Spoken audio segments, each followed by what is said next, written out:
advent of telescopes, stars just appeared to be twinkling specks in the sky that all looked kind of similar. But when we started attaching cameras to our telescopes, a zoo of unusual suns with orbiting planets and sister stars and lives ending in black holes began to appear. Here are some of the most unusual and sought-after stars in the universe. This episode is brought to you by Squarespace. Squarespace, build it beautiful. Located in the Scutum constellation, UY Scuti is the largest star ever discovered. This red giant spans a width 1,700 times the diameter of our sun. You wouldn't even be able to see the sun at this scale. So if we placed UY Scuti at the center of our solar system, it would engulf the entirety of Jupiter's orbit, including the inner planets, the asteroid belt, the Earth. It's that enormous.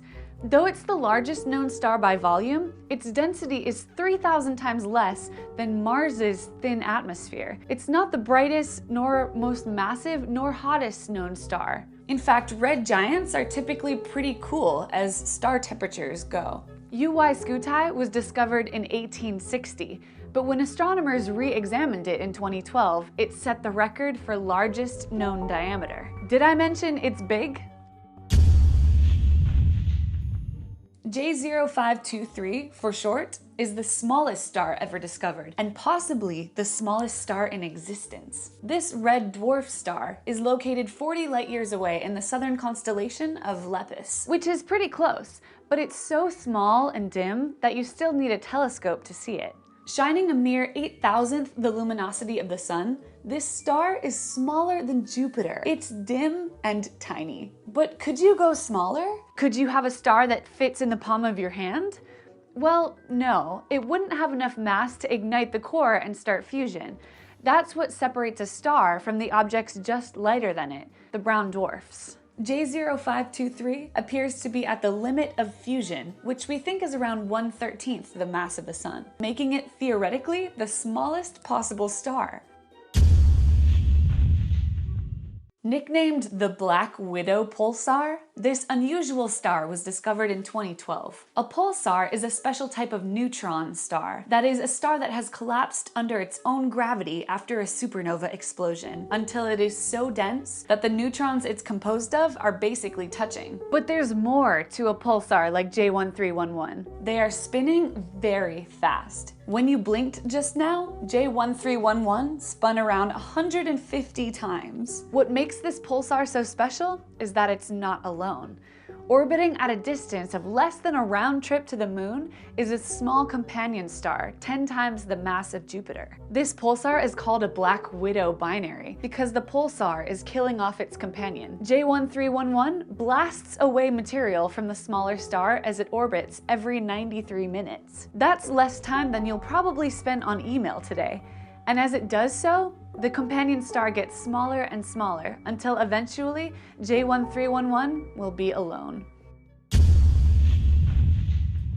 This is the oldest star ever discovered. SM0313 for short is located in the halo of the Milky Way and thought to be close to the age of the universe itself. How do we know that it's so old?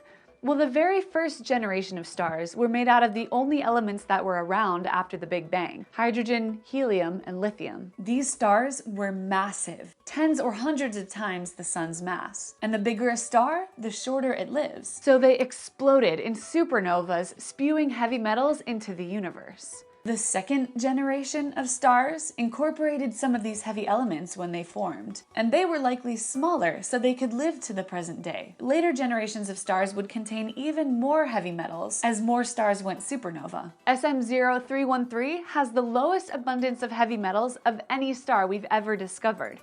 But according to Professor Anna Friebel, we don't know exactly how old it is. Friebel is one of the astronomers researching the star and my former advisor. She's been searching for these relic stars throughout her career and was able to age a previous record holder, HE1523, to about 13.2 billion years old because it has uranium, which astronomers can use to date stars. But SM0313 has little to no uranium, making it currently impossible to age. All we know is that the star likely formed only a few 100 million years after the Big Bang. Imagine this. A giant star explodes, leaving behind a super dense neutron star. Then, this neutron core collides with a supergiant star, which absorbs the core to form a hybrid star. It's a star packed into the shell of another star, like the turducken of stars. Wait, ducken. This unusual object is called a Thorne-Zeitkow object, and was hypothesized in 1977 by Kip Thorne and Anna Zeitkow. In 2014, astronomers discovered HV 2112 in the Small Magellanic Cloud. It's the strongest candidate yet for this type of object. Thorne-Zeitkow objects could form either when in a binary star pair, one star goes supernova and throws off the balance, or in a crowded supercluster of stars. On the outside, the star would look the same as a bright red supergiant, but the inner signature would have other heavy elements like rubidium, strontium, yttrium, zirconium, molybdenum, and lithium. Sure enough, HV2112 has this chemical signature.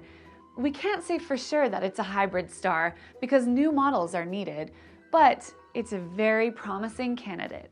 Thank you so much for watching. I hope you enjoyed the material in this video, and if you did, check out Phil Plate's video on Crash Course Astronomy about stars.